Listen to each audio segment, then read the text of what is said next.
Good morning, everyone. It's fantastic to see everybody here and to have everyone in the room this morning. Quick introductions. My name is Chantelle Horton. I'm Director of DARPL. I see some DARPLers in the mix. DARPL is Diversity and Anti-Racist Professional Learning. I'm Director there. I'm also Principal Lecturer in Early Childhood Education at Cardiff Metropolitan University, and we're delighted to be with you this morning to start off the conversations. Bore da gyfeillion, good morning. I'm Anna Brychan and I'm Director of Leadership and Professional Learning at the Athrofa, which is the Centre for Education at the University of Wales, Trinity St David, and I'm emceeing this with my colleague Chantelle this morning. First of all, though, I'd like just to make sure, because parts of this conversation will obviously be in Welsh, if you could just put your, those who need it, put your translation equipment in, and I will say a few sentences in Welsh just to test. And if anybody has any difficulty, can you put your hand up? And I'm sure, Garmon, is it? I can't see Garmon. There he is. Excellent. We'll be able to assist you. Felly, os ych chi wedi... O, chi wedi mynd I cael nhw, right. Let's wait for a second for everybody to have their translation equipment. I think everybody who needs translation equipment has now got that. So, felly, na I drio chydig o frawddegau yn Gymraeg I groesawu chi yma digwyddiad heddiw. I'ch croesawu chi, mae'r haul wedi dod mas yn arbennig ar gyfer yr achlysur. Hwn am y tro cyntaf wy'n credu yng Nghaerdydd ers byti wythnos. Oes na unrhyw broblemau? Pawb yn gallu clywed? Translation is working effectively. Da iawn, gwych. I'll pass over now to Chantelle. So I've got some of the housekeeping things to do. Apparently there won't be a fire alarm today. If you do hear the fire alarm, please evacuate the building nearest the fire exits, where the assembly will be near the flag poles by the car park. If you need Wi-Fi, there is Wi-Fi, and you can easily join the network by using its ANC guest Wi-Fi. And that gives instructions there. All the documents that you need for today's conference that will be referred to are available on the QR codes. You'll find them on chairs, tables, and around the place. A quick reminder also that we will be filming today in the plenary sessions and during the introductions to the workshop. If anyone in the audience would like to have a quiet reflection space, prayer or dua, then you can see one of the team and there is a space available for that. And then to today. It's a bright autumn morning. I was walking not far, I live quite close from here, and walking this morning enjoying the autumn colours. And it's fantastic to see everyone together after such a long time. And I think this is where we belong, together having conversations about what's working, what we don't know, and the solutions amongst us. And so our theme today is belonging, engaging, participating, and learning in Wales, and this is post-COVID.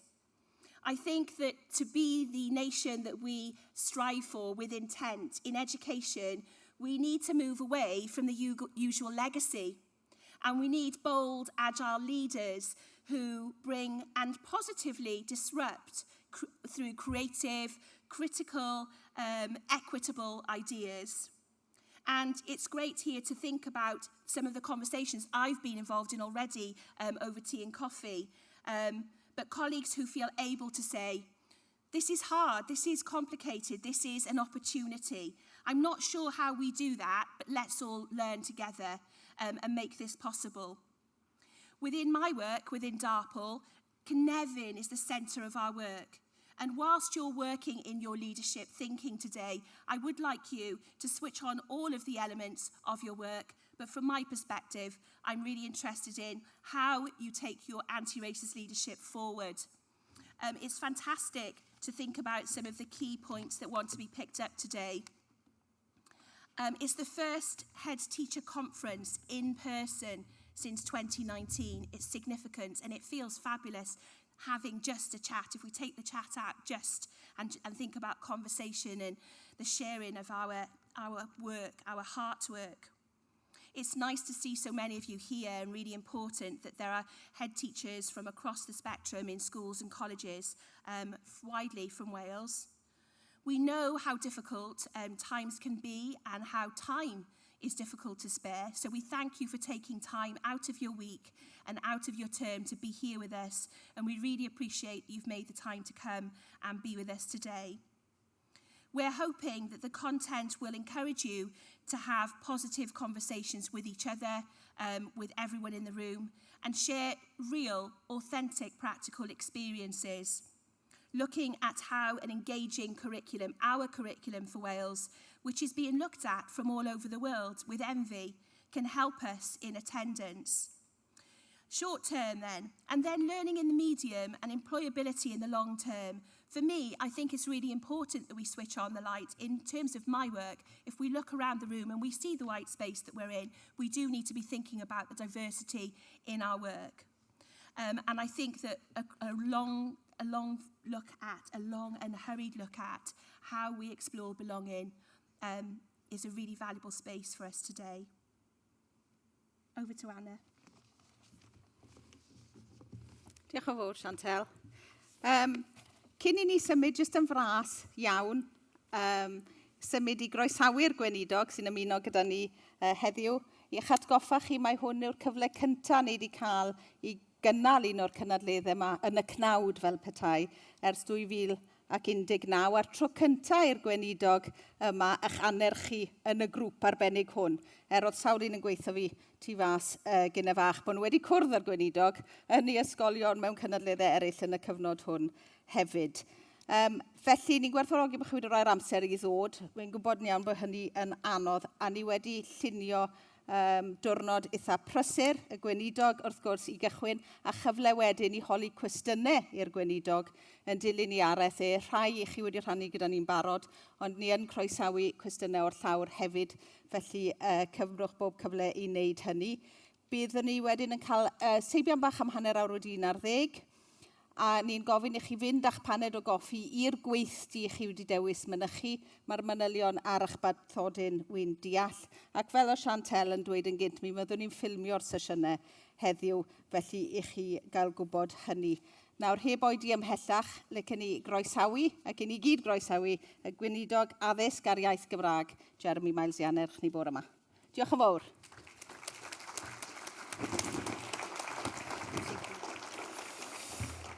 Wel, bore da. Mae'n wych I weld cynifer y bobl yma heddi gyda cynrychiolaeth o bob ran o Gymru, lot o wynebau cyfarwydd. Felly, gwych iawn cael bod yma gyda chi bore yma. Diolch Chantel ac Anna am gyd westau ar achlysur chi, ddwy ohonoch chi, wneud cyfraniad amrysiadwy I addysg yng Nghymru. Felly, diolch o galon I chi. O'n i'n sôn yn gynharach dros baned am un o'r manteision sydd gyda ni fel cenedl, bod ni'n o'r maint lle gallwn ni ddod â pawb ynghyd, neu gwahodd pawb I ddod ynghyd o leia. Felly, mae'n grêt bod ni'n gallu wneud reality o'r cyfle hwnnw. A dyn ni ddim wedi cael llawer o gyfleoedd dros y blynyddoedd diwetha I gwrdd, fel nath Anna ddweud, yn y cnawd, I rhannu syniadau, I rhannu gobeithion am y dyfodol, ac yn naturiol hefyd I rhannu ambell gwyn a phryder hefyd, fi'n siŵr.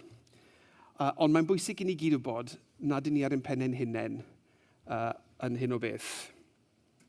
The explorer Ernest Shackleton, who led, as some of you will know, expeditions to Antarctica, claimed that loneliness is the penalty of leadership. Now, Shackleton has become something of a role model for leadership in extreme conditions. His people-centered approach, a talent for bringing order from chaos. He even had a ship named Endurance. So I'm sure that some of us are feeling the resonance already. But as leaders, both during and after the pandemic, you've had to navigate some pretty choppy waters, and not to extend the explorer metaphor too far, sometimes having to do that without a route map. Making decisions in an ever-changing context where the needs of pupils, the perceptions of parents, and the expectations from and of staff are changing and sometimes challenging. And I'm sure it can be lonely at times. So I hope today is a chance to share some of that load, as well as to share ideas with other leaders facing similar demands. But let's take a breath to reflect on what has been achieved against that challenging backdrop. Together, we've started to roll out our new curriculum now in every school. We're halfway through the implementation of an enormous programme of reform to meeting additional learning needs, preparing for a new suite of qualifications, a new approach to inspection, a new approach to self-improvement, and progressing well with our Welsh in Education plans, and the list goes on.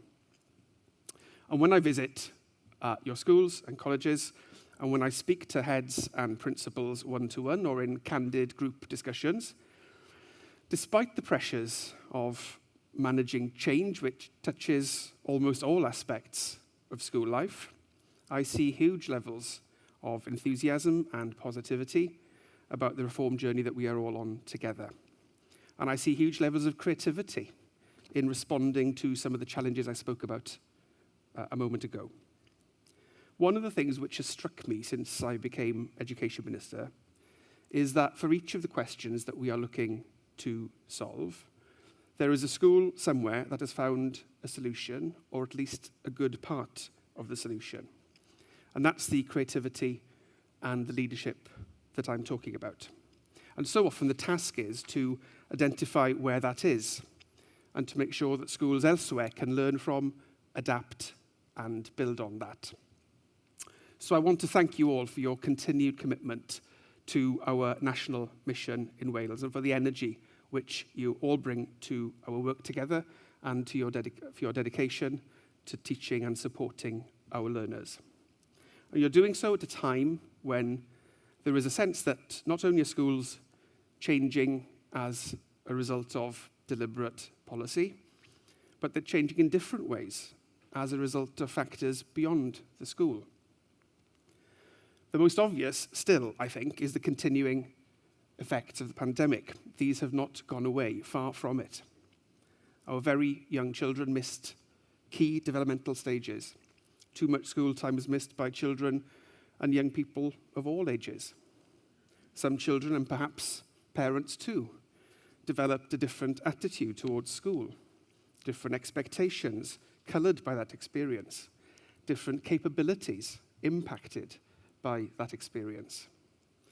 And we know it's an experience which, as so often, has had a greater effect on those with additional learning needs or those who are living in poverty. The pandemic, compounded now by the cost of living crisis, has highlighted the inequalities that still exist in our society. As a government, we have resolved to focus most of our support on those groups most impacted. We invested £500 million in our Renew and Reform programme, and we know this was deployed very effectively by schools and colleges. But the challenge is broader than a set of interventions at school or college level. And when we read coverage of the ongoing effects of COVID in the media, the assumption very often is that the answer to every problem falls to schools or colleges alone. But I think this is simplistic. I recognise that it'll take a sustained, collaborative and national effort to turn this around.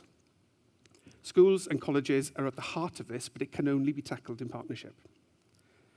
And the challenge of increasing attendance is perhaps one of the starkest examples of this. We need all children to be at school. That is the best thing for their education and for their well-being too. We know that greater engagement with families has a positive impact on improving attendance, so we've increased our investment for family engagement officers this year to over £6.5 million. We've invested more in the Education Welfare Service this year to create additional capacity, helping the service to provide earlier support before issues escalate and to provide more intensive support to learners with high levels of absence. But this needs a multi-agency response if we are to really get to the heart of the issues facing our young people. This is the thinking behind the National Task Force, which I've brought together, to draw together experience from education, youth work, health, social services, police, parents, and beyond, each with their own relationship with families, and we need to draw on these to better understand what lies behind aspects of non-attendance, and most crucially, to identify what is working where and what other practical actions we can take to re-engage young people and get them back into class. But in responding to the pressures around attendance, well-being, behaviour, and other ongoing dimensions of the COVID legacy, we all know how absolutely vital it is that we keep the expectations we have of our learners, all learners, high and consistent. So I know that you will all share my concerns about the learning loss, which we know has happened since the pandemic. Thanks to your good work, Wales made progress in literacy and numeracy over recent years, with signs, certainly in some age groups, of a narrowing in the attainment gap. But we know that the pandemic has set us back. Estyn reports have highlighted issues around literacy and numeracy. Good levels of both are, of course, essential. That's why they're embedded in the curriculum for Wales as mandatory cross-curricular skills. The curriculum, with its broad offer, its expectation of high standards, is the best way to engage learners. It's the best way to encourage them to be ambitious and to realise their aspirations. And good literacy and numeracy are indispensable for our young people to be able to access the full richness of that curriculum. And they are absolutely key to opportunities beyond school, into employment, training, and further or higher education. It's the very least we need to ensure. Excuse me. So it is clear that we need a sustained national focus on literacy and numeracy. Ensuring that everyone has the reading skills that they need to reach their potential is a matter of social justice. Our reading and oracy toolkit, co-developed with practitioners from across Wales, aims to help deliver this. And we are updating it at the moment to ensure clarity on the systematic and consistent teaching of phonics, as we said we would do in our high standards and aspirations for all roadmap.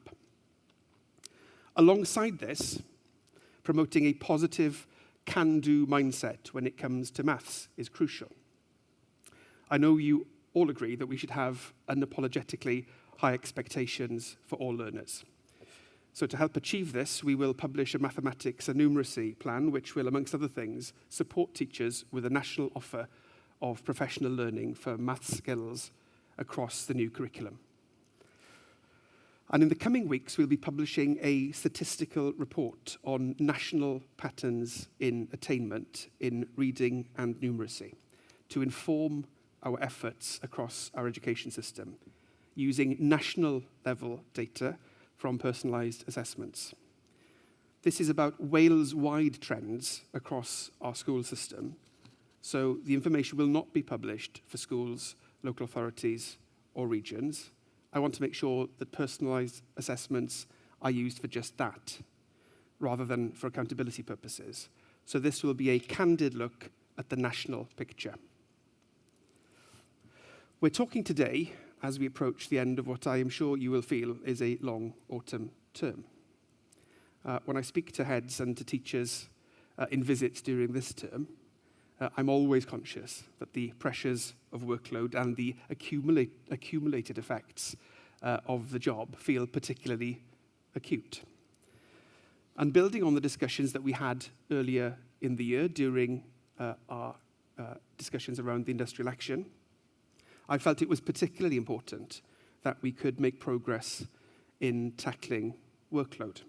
So I was pleased to have been able to give a positive update last week on the, I hope, real and tangible steps we've been able to take to reduce workload pressures.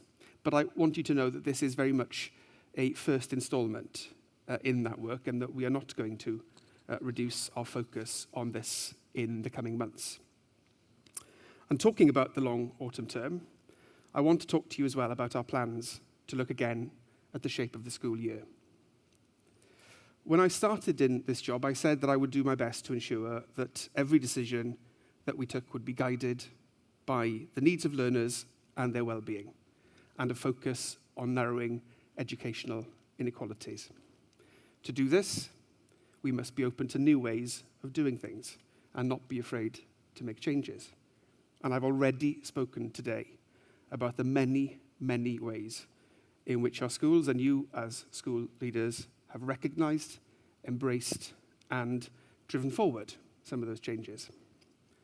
Our manifesto and our agreement with Plaid Cymru committed us to looking at the school calendar year and to see whether it is the best way to do things for pupils, for staff, for everyone. We're looking at the impact of different options in relation to redistributing holiday periods and term lengths. Evidence indicates that fatigue can be high in longer terms, and covering curriculum content comprehensively can be challenging in very short half terms. Importantly, many of you have told me that you believe that our most disadvantaged learners are impacted most by learning loss over the long summers. Whatever changes we propose, the number of school holiday days and teaching days will remain the same.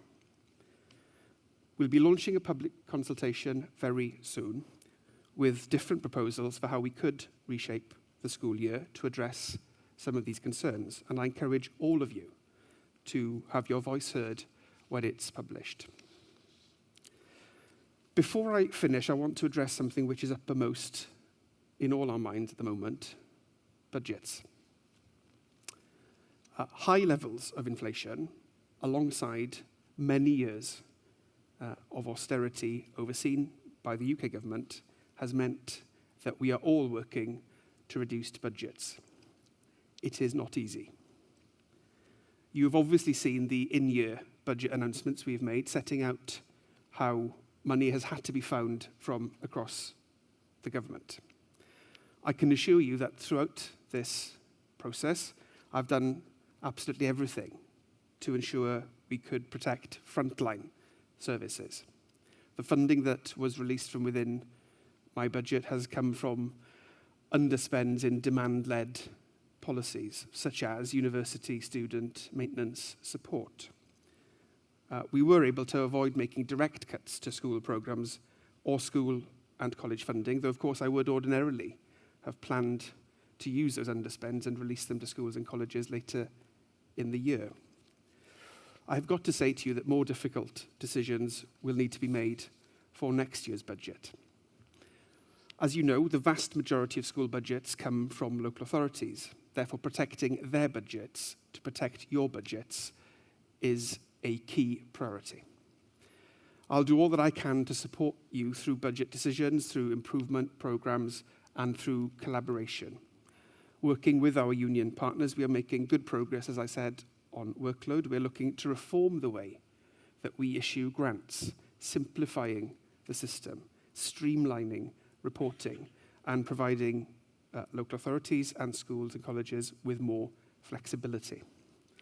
And we are undertaking a review, as you know, of the future direction, roles, and responsibilities of education partners. Also, that we can support your schools to better support your pupils. And I'm delighted as well that Simon Pirot, as the new CEO of the Commission for Tertiary Education and Research, will be on a panel this afternoon. From next year, April next year, the Commission will be responsible for funding, regulating and planning post-16 education, which includes sixth forms, to make sure that learners are able to make the right choice for them, for their learning journey wherever they live in Wales.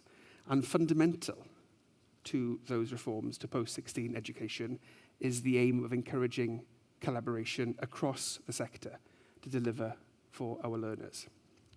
And it's through that collaboration in all parts of our education system, working together, that all of us here today can support our young people so that we build that education system that we are all committed to, which delivers high standards and aspirations for all. Diolch yn fawr iawn.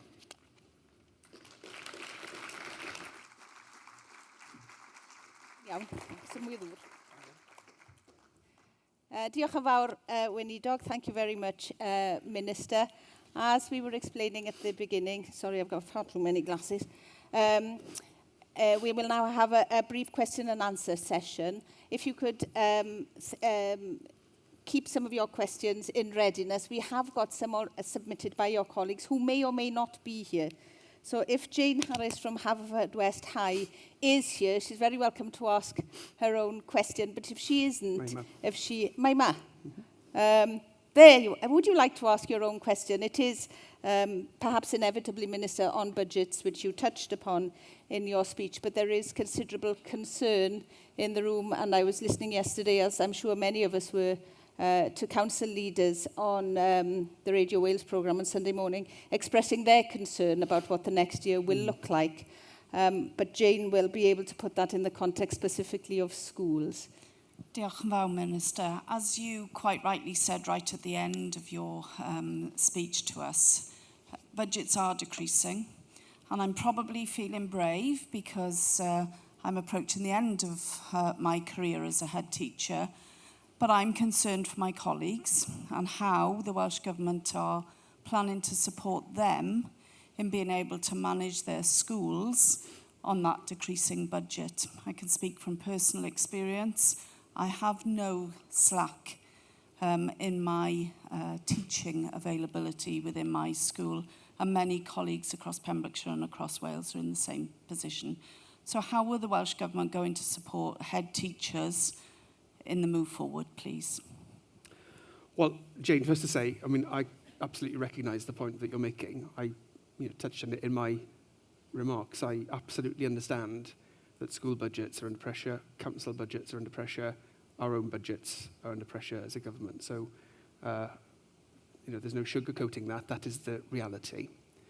In terms of our priority, what we've tried to do over the last 2 years, and I absolutely know it will not feel like this from your point of view, just to acknowledge that, is that we've increased the local government settlement each of the last 2 years by significantly higher than it's been for many, many, many years before that. Clearly, the effects of inflation and the cost of living crisis are eroding the advantage which that has brought. So I'm not disputing that. What I have been able to do so far is to make sure that the elements which my budget directly funds, so for example, the Triple RS funding, but also other aspects, have either been protected or enhanced. I know that still doesn't solve the challenge. What I'm hoping we will be able to do for the next financial year is to significantly simplify and rationalise the grants which we provide to schools and to local authorities for education purposes. And that will mean that they're capable of being used more flexibly so that you can do, that contributes in some way to the response to the pressures that you're facing. I'm not naive. I obviously understand that will not be enough. But in the context of decreasing budgets, I'm looking for other ways where you can use the funding that you have more creatively, more flexibly. But just to say, whenever we have these discussions around the cabinet table, the case is made, every member of the government feels passionately that we need to do everything we can to protect education budgets. There is no part of the government's activity, no element of the budget in any part of the government that isn't currently, being looked at and under real pressure. But I'll give you that promise that I will do absolutely everything I can. This year, as I said, I would have been using those underspends and providing them to schools and colleges and councils later in the financial year. I won't obviously be able to do that this year. But the pressures next year, I think, are even more significant, I'm afraid. Thank you, Minister. Do we have any more questions? I'm sure we must. If we could have a couple of questions to make the most of our time. Hello, Matthew Evans. Diolch am yr ateb yna. O'n eisiau gofyn cwestiwn sy'n gysylltiedig o'r grantiau, sef yr effaith pan mae'n mynd i'r haen ganol. Ydy bod, gan bod lot o'r haen ganol, dwi'n tybio, yn cael ei ariannu gan grantiau, mae'r penodi wedyn i'r haen ganol ar y funud ola, yn tynnu staff allan o ysgolion, allan o'r rheng flaen, ar draws y system addysg. Felly mae cynllunio pan chi'n cochi aelod y staff yn eithriadol anodd. Felly mae eisiau cysoni'r grantiau reit ar draws, o bydda gwybod o flwyddyn i flwyddyn beth yw'r grant yn allweddol, a mae'r berthynas rhwngddo ni a'r haen ganol o dan straen oherwydd bod ni'n colli staff iddyn nhw yn y marn ni, a bod angen i ni sicrhau bod staff yn aros. Da ni'n genedl fach, pam bod angen gymaint o staff yn yr haen ganol, dwi'n meddwl bod hwnna'n ddryswch, ond mae hynny'n cael ei ariannu gan grantiau ar y funud ola. Dyna fi. Diolch yn fawr. Allwn ni gael cwbl o gwestiynau eraill a newn ni wneud nhw gyd mewn grŵp fel petai. Oes yna gwestiwn arall?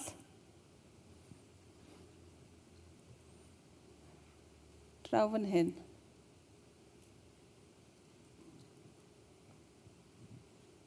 Borodar, Minister. Just to add to that in budget conversations, are there any plans to look at and standardise OPU funding across Wales? Sorry, could you just repeat that? I don't think I caught it. It's age-weighted pupil unit funding across Wales to standardise that. Felly, two questions, Minister. One specifically on budgets and planning and the middle tier, and the second then on the standardising of the funding levels. Do you mind addressing both of those? Yeah, of course. So, Matthew, rwy'n cydnabod yr her chi'n disgrifio.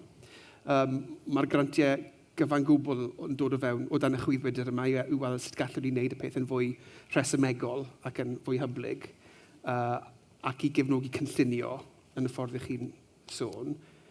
A ni hefyd yn gwneud adolygiad o'r tirwedd o ran cefnogi ysgolion yn fwy cyffredinol fel ych chi'n gwybod. Bydd yr adroddiad hwnnw'n dod i law erbyn diwedd mis Mawrth nesaf ar yr hwyra.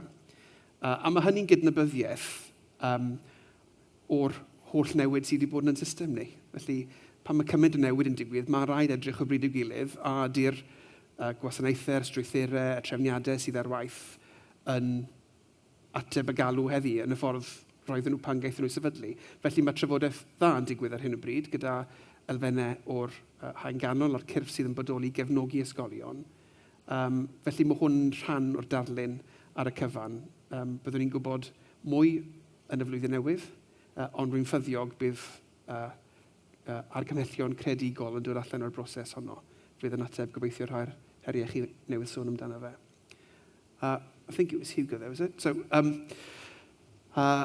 what we are doing at the moment, partly as a response to the Subieta review of some years ago, is working through the rest of this financial year to understand the position across Wales in relation to school funding formulae. There is obviously a significant level of variation. There's obviously a basic formula, but it looks different in different authorities. So we're looking at that at the moment, and the hope would be to try and achieve some more consistency. We have an education system where education has devolved from the Welsh Government to our local authorities, so there will always be a level of variation, and those choices are made by local authorities.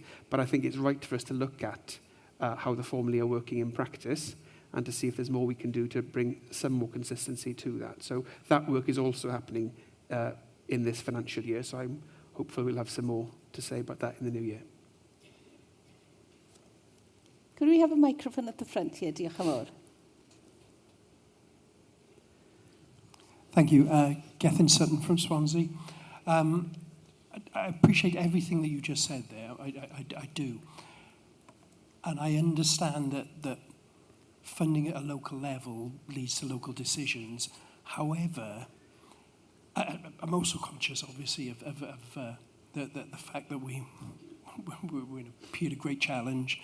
There's enormous pressure on all services, all aspects of government funding. But I think we need something that deals with fundamentals, fundamentals in terms of hypothecation around actually what you actually need in a school, what you have to deliver basic core services in terms of how core budgets are funded, core element. I'm talking about hypothecation. I think that's necessary. Whilst local authorities, and we've got 22 in Wales, that's a large number for a small nation, you do need to understand that to deliver core services, you've got to be able to have a basic entitlement for what is essential within that core funding. I mean, this isn't political in any way, but obviously at a government level, you have priorities, and those priorities come at a cost, and there are decisions around that. But I think that has to be, those decisions have to be made around what's left after you deliver core and essential services, and I think that's what we as as head teachers across all sectors absolutely desire, is to know that this is how many teachers you need to teach this number of children. This is the cost of employing those teachers. This is the cost of pay awards. Those fundamentals are met, and that's hypothecated in funding at a local level. Thank you. Any further questions? In the middle. Oh, the lady over there in the middle. Yes. Diolch yn fawr. Bore da, Minister. Kerry-Ann Morris, Head Teacher of Milford Haven Secondary School. I'm just wondering, with all the conversations around budgets, what plans are in place to protect the budgets around new school buildings? Could you repeat the end of that? The budgets of what, sorry? New school budgets buildings. Around new school buildings. Oh, right, yeah, okay. So if we could touch on both of those, I think some of the points on funding you'd visited in the previous questions, but I think the gentleman here did refer back to a not entirely unfamiliar comment on the structure of local government and 22 local authorities in Wales. I don't know if you want to comment on that. We've all sat on stages at various times and deliberated that one, I think. But also the point about the school buildings, and to what extent in the context you've described that funding will be protected. Okay. Well, just I'm going to resist the temptation to comment on the structure of local government, but I'm absolutely clear that I support the fact that it's local government that makes the decisions about how to allocate budgets in relation to local services. I think they're a better place to make those judgments than a national government is. But I also think, as I mentioned in my answer to the earlier question, that we need to understand where that variation, why that variation exists, and does it reflect local circumstances and those sorts of questions. So I don't think the end point, and I'm clear, the end point of that conversation is not going to be hypothecation, but I think it is right for us to have that view of how the variation is arising. On the school buildings, we invest very, very significant sums of capital into our school building programme, both from a major refurbishment point of view and from a new build point of view. We have a commitment for that programme, for the next phase of that programme, to be at around 1.5 billion. That commitment hasn't changed. We've increased year on year over the last few years the level of capital that we're putting into our school building programme. So we're absolutely committed to that, and I think we have seen the benefits of that in the long term, I think, in terms of some of the examples around RAC in recent months. There are challenges on the capital side as well as on the revenue side for the government, but because of the scale of the programme, we have very, very good relationships with each of our local authorities, and we are in pretty much constant discussion around project readiness, how we can, make sure that everything's happening in the way that we want it to. One of the things that we've done recently is to introduce new flexibilities into the school building programme, so that we are moving beyond the bands that we've had in the past into more of a rolling programme, so it enables councils to respond more nimbly, if you like, to need, and to swap projects in and out. There's obviously huge pressures on the construction sector and construction costs at the moment, but we are absolutely still committed to a building programme at the scale that we currently have. Diolch yn fawr. I have some questions of my own if nobody wants to ask one. Ah, excellent. Diolch yn fawr. Mae lot o ysgolion wrth gwrs yn ffind fe'n anodd I benodi ar hyn o bryd oherwydd diffyg arian, ond os ar gyfer y rhai sydd ar arian I benodi, mae ffindo staff addas yn her enfawr. Wrth gwrs dwi'n siarad am y sector Gymraeg, ond mae'r sector Saesneg yn dechrau gwynebu'r un heriau ni wedi gwynebu ers blynyddoedd. Beth yw'r camau nawr I sicrhau bod ni yn llenwi'r swyddi yna ar gyfer y dyfodol, nid dim ond ar gyfer athrawon yn newydd i'r gyrfa, ond ar gyfer y bobl bydd yn y stafell hon mewn 5 mlynedd neu 10 mlynedd, achos mae llenwi swyddi penaethiaid yn yr un mor heriol a llenwi swyddi athrawon ar lawr dosbarth. Mae cwestiynau tebyg wedi dod gan bobl cyn y digwyddiad yma hefyd, yn amlwg yn fater o bryder. Right, so Roger, diolch am y cwestiwn. Mae'r her yn un benodol yn cyd-destun ysgolion cyfrwng Cymraeg am resymau ni'n deall. Mae gyda ni gynllun, fel byddwch chi'n gwybod, cynllun 10 mlynedd ni wedi gweithio ar y cyd gyda partneri ar y draws y system I geisio dod o hyd I camau creadigol ambell waith arloesol, gallwn ni geisio defnyddio I gynyddu'r rhifau sy'n dod trwy'r system. Felly mae rhan o hynny ymwneud yn y sector Gymraeg gyda cynyddu'r rhifau sy'n wneud lefel A Cymraeg, cymhelli'r ariannol, creu perthynas gyda phobl ar draws y ffin trwy'r Coleg Cymraeg Cenedlaethol, falle allwn ni denu pobl nôl. Felly mae lot o enghreifftiau yn y cynllun 10 mlynedd hwnnw. Wy wedi dweud droion erbyn hyn bod fi'n bragmataidd iawn am y cynllun, felly y pethau fyddwn ni'n gweld sydd yn gweithio, newn ni fwy ohonyn nhw, y pethau sydd ddim yn gweithio, newn ni stopio nhw. Felly, does dim hyd yn y peth, mae angen fod yn gwbl ymarferol am hynny, a jyst I ddweud, rwy'n agored iawn I syniadau wrth benaethiad ag eraill, os pethau gallen ni gysidro sydd ddim yn y cynllun hwnnw, yn agored iawn i'r trafodaethau hynny. O ran recrwtio'n fwy eang na hynny, mae rhai'r pethau yn ni'n ceisio wneud o ran pwysau gwaith, uniongyrchol yn ymateb I hynny. Wy'n credu, pan mae gyda ni lot o newid yn y system, o'n i'n sôn yn fateb I Matthew yn gynharach, pan mae lot o ddiwygion digwydd yn y system, mae tueddiad hollol naturiol I gynyddu'r gofynion o'r system I ateb y trefniant newydd, beth bynnag yw yn y cyd-destun. Ond mae rhaid hefyd edrych ar beth ni'n gallu gofyn I ysgolion a penaethiad a athrawon I beidio wneud rhagor oherwydd y newidiadau hynny. Felly, mae hynny falle ambell waith yn fwy anodd am resymau amlwg. Felly, ond dyna'r gwaith ni'n neud ar hyn o bryd. Ac rwy'n credu bod angen ni, os ych chi'n credu bod y gwaith yn digwydd mewn ffordd sydd yn bositif ac yn rhywbeth cadarnhaol, mae angen ni'n ddweud hynny, yn dysau. Oherwydd mae pobl yn poeni am lwyth gwaith.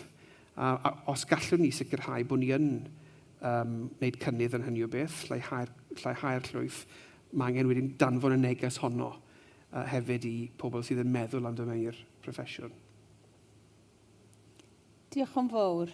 Wy'n gwybod bod ni wedi dychwelyd at y pwynt hwnnw yn gyson dros y blynyddoedd ac wy'n credu y bydde dod I ddealltwriaeth y byddu beth mae pobl I beidio gwneud yn neges perhennidau yn gyffredinol yn un defnyddiol iawn. Diolch yn fawr. O'n i jyst dweud ar hyn, o'n i sôn wrth rhywun gynharach, ges I gyfarfod ar lair rhyw flwyddyn yn ôl erbyn hyn yn credu gyda criw o athrawon, ond rhyw fath o Q&A oedd e'n gofyn I mi pam oedd yr heriau yma'n digwydd, beth oedd y reswm bod hwn yn methu, beth oedd y reswm bod hwn ddim yn llwyddiant, a oedd rhyw 10 cwestiwn oedd yn amlinellu'r heriau a'r gwendidau sydd gyda ni yn y system addysg, a'r cwestiwn olaf oedd pam mae mor heriol I recrwtio. A mae rhywbeth ynglyn â'r pwyslais sy'n ni'n rhoi ar heriau, dwi ddim yn tan ystyru nhw meiliad, ond mae'r cyd-destun, mae'r neges yn cael ei glywed ambell waith mewn ffordd sydd yn fwy negyddol nag sydd yn rhaid iddo fe fod, dwi'n credu. Diolch yn fawr, fi'n credu bod hwnna'n bwynt digon teilwng. Mae fe'n mynd nôl â fi at drafodaethau ges I gyda rhai athrawon rhywbryd ynglyn â trefnu thema cynhadledd. A thema'r gynhadledd oedd dyma'r swydd gorau yn y byd. A wedyn gyda ni sgwrs yn amlinellu pa mor anodd fydda fe weithiau i hwyluso'r neges hwnna, ond dyna oedd y teimlad yn yr ystafell ar y pryd, a mae'n mynd ar ôl hwnna falle yn werthfawr o bryd i gilydd. Os yna rhagor o gwestiynau? Oes yn y cefen fyna, os llyn ni gael y microffon, diolch. Morning, Minister. Mark Jones, Gower College, Swansea. The new curriculum, particularly pre-16, has got a great focus and increased focus on vocational education. Is it the government's expectation that that new curriculum will focus on the development of skills as well as talking about motor vehicle and engineering and construction? And is it also the government's expectation that that will mean that colleges and schools should be working closer together in the delivery of that education? Yeah, this is a conversation we want to pick up this afternoon as well, I think. Yeah, Mark, it is really. I mean, I think one of the challenges that we probably would all recognise, I think, is how we can develop stronger working relationships between schools and colleges. There are systemic obstacles to making that work in the most straightforward way. I'm not, I would not dispute that. I think one of the opportunities that we have, not to put everything at the door of Simon Perrott and the Commission, but I do think one of the opportunities that we have in the uniqueness of the reforms that we've brought in is the opportunity to build stronger working relationships between schools and colleges. At the end of the day, there will be learners for whom the best choice for them to make, because that is what they want, that is what their career trajectory looks like, is to make a vocational choice. And we need to make it easy for schools and colleges to support those choices as early as possible in the learner's journey. As I say, there are barriers in the way to doing that, and I hope that the Commission will be able to resolve some of those. Some of the messages coming out from the piece of research which I commissioned from Hefin David, the member of the Senedd for Caerphilly, which is about how we improve the experience of pupils and students of the world of work and preparation for that. That's also pointing in a similar direction. How can we create incentives in the system to improve that working relationship between schools and the local colleges? And I think there's a lot we can do. Lovely, diolch yn fawr, and I think we're all looking forward to pursuing that conversation. I've not met Simon Perrott yet, who's the Chief Executive of the new body, but I think that will be a valuable conversation that I hope Mark and others will be able to be part of this afternoon. Os na ragor o gwestiynau, are there any questions? Can I ask a question about PISA, Minister?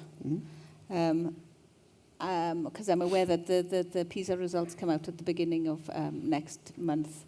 And I know a number of us in the room have experienced in the past, as have other jurisdictions all over the world, that PISA can have a significant impact on an education system. And sometimes the response is to change direction quite substantially and suddenly. In the context of what you were describing earlier on and the reform journey that schools in Wales are on, the curriculum, how would you give confidence, I suppose, that in the context of PISA and challenges more widely, that the commitment to that reform journey remains consistent?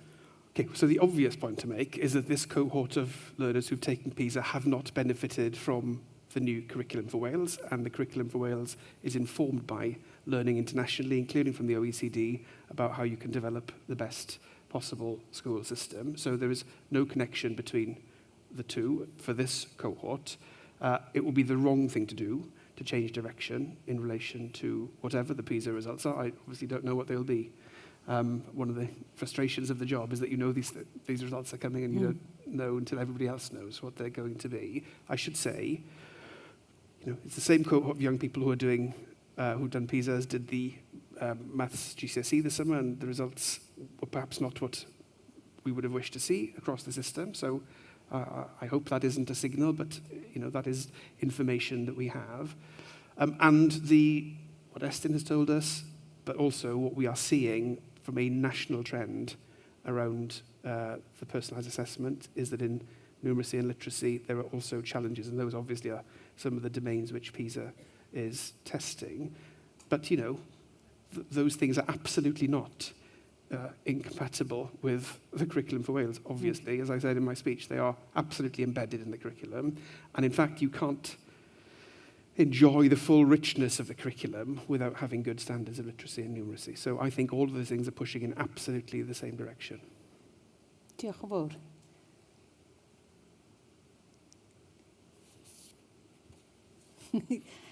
I've got more questions. Excellent. Is that okay?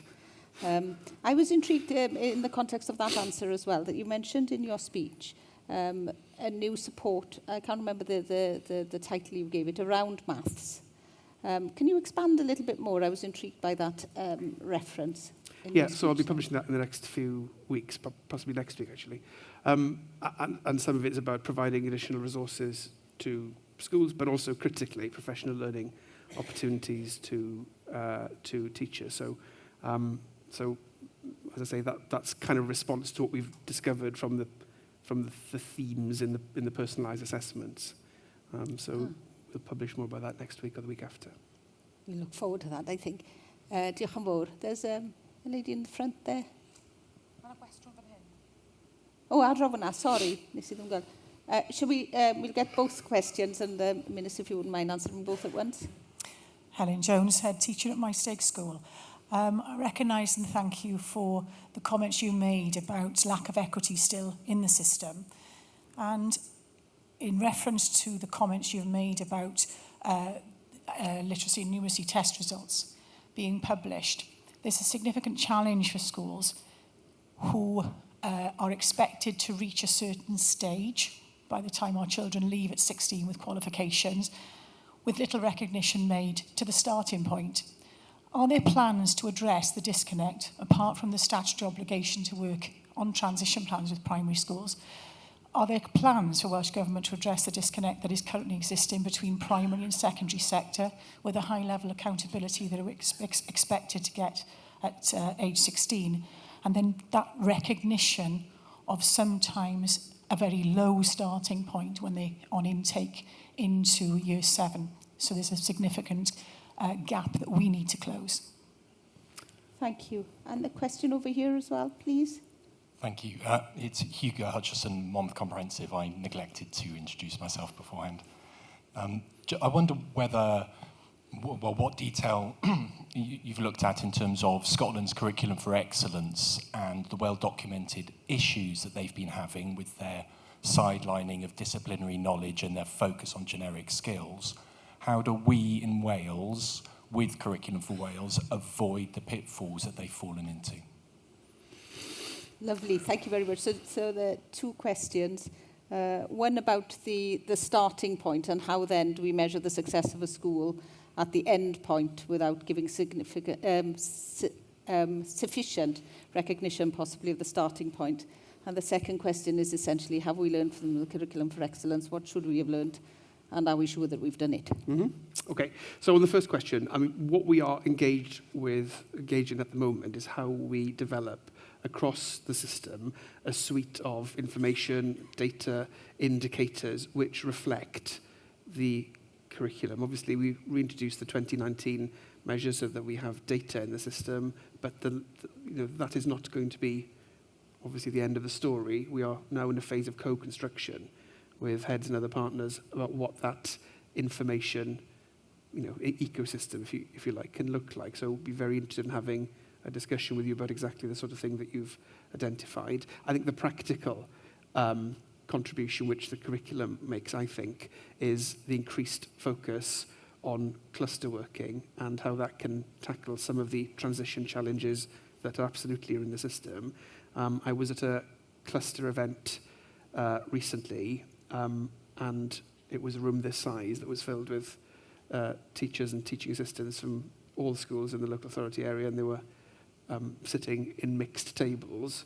And it was actually I felt it was a very creative experience, and it was clearly helping really cement those bonds between schools in the same cluster. So I think that is going to be fundamental to the success of the curriculum generally, but I think in the particular challenge that you've just raised, I think that has a big part to play there as well. Hugo's question, absolutely critical. We have the advantage of having watched Scotland introduce reforms before we've introduced ours, so we are in very, very close and regular contact with the Scottish Government to learn the lessons that they would be open about, if you like, from their own experience. We've talked to the OECD about that. So, an example of this, when we started the rollout, it became clear during the course of the year that teachers had significant questions still around how to identify and how to talk about and measure, if you like, progression.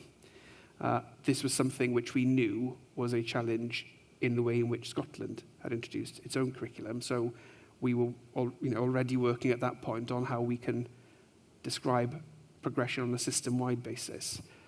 So that's one example. The other big example is the relationship between curriculum and qualification. So there is an ongoing discussion with Scotland about how they introduce theirs, and we have learned a number of the lessons along the way, I hope, and I'm confident that we have, in how we've brought forward the curriculum. I think the critical thing from my point of view is that as a government, we need to be, and I hope you feel that we are, in a constant state of listening and discussion with the profession, and that where, we are being told, generally that there are issues which need further refinement, I hope you feel that we are engaging on that and responding on it. That's certainly what we want to be doing. And I think that's part of the lesson from Scotland as well. Thank you. Thank you very much. A diolch yn fawr am yr holl gwestiynau. I think, Minister, you have demonstrated that you are in a constant state of listening this morning, which is a phrase I'm going to take away. And thank you very much for engaging in this session this morning. And I'm sure there will be far more opportunities to do to have similar gatherings, but also to say thank you for the accessibility of both you and your officials, I think, for the profession more widely in trying to steer what we know will be difficult times, particularly probably in budget terms, but to maintain this level of dialogue is very valuable. Felly, diolch yn fawr iawn. Diolch i chi. Diolch yn fawr. Oh, coffee. Can you please take your coffee to your workshops which are noted on your badges? Diolch yn fawr. A diolch yn fawr, Weinidog.